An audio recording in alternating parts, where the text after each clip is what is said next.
So in this video, I'm going to talk about determining what values make a symmetric matrix. So the question is, for what values of the unknown constants will make the matrix symmetric? So I've got a matrix that looks like this. Okay, so we first need to know, what does it mean to be symmetric? So a matrix is symmetric if it equals its transpose. So if I have this matrix here, so first we just need to write what is the transpose. So I've taken each row and now I've written it as a column. So each row is now a column. And from here, now we can really see what needs to happen for this to be symmetric. So for instance, this entry would need to equal this entry, and vice versa. This entry would need to equal this entry. Literally says the same thing, right? So what we need is this a plus 2b minus 2c. That has to equal 3. Okay, so that's where that comes from. So if I continue on with this, so then I need this 2a minus b plus c. That has to equal 0. And you can see that that is literally symmetric on both sides. So I'll set that equation equal to 0. And then finally, I need that my a plus c, that's going to have to equal -4. So now this is actually what I need for this to happen. And so what you'll notice is that it's a system.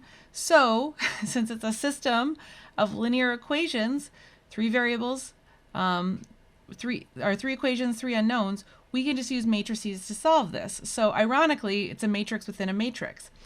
Okay, so what I've done is now I've taken all of the coefficients of my equations, my system that I just set up, and I set this into its own augmented matrix. So just to be clear, so I've got 1, 2, -2, 3. So that's 1, 2, -2, 3, and then so on and so forth for the other equations. So I'm assuming if you're watching this video, you know how to set up an augmented matrix. If you don't, I have other videos where I talk about that. I am just trying to focus on this problem here, so I'm not going to do the reduced row echelon form or anything like that. Now, I have used technology to solve this problem because, again, the scope of this video is how to solve this particular question and not how to do reduced row echelon form. So I'm going to put this into reduced row echelon form. Like I said, I just use a calculator to do it, and thank God, because it would have probably been kind of a nasty matrix. So here is what the reduced row echelon form looks like. And now the thing to remember, this was my A column, this was my B column, this was my C column.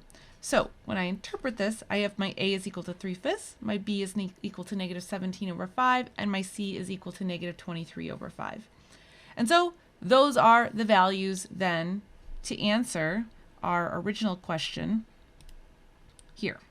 So we actually had to solve that again by solving this system. And we solved this system by just using matrices.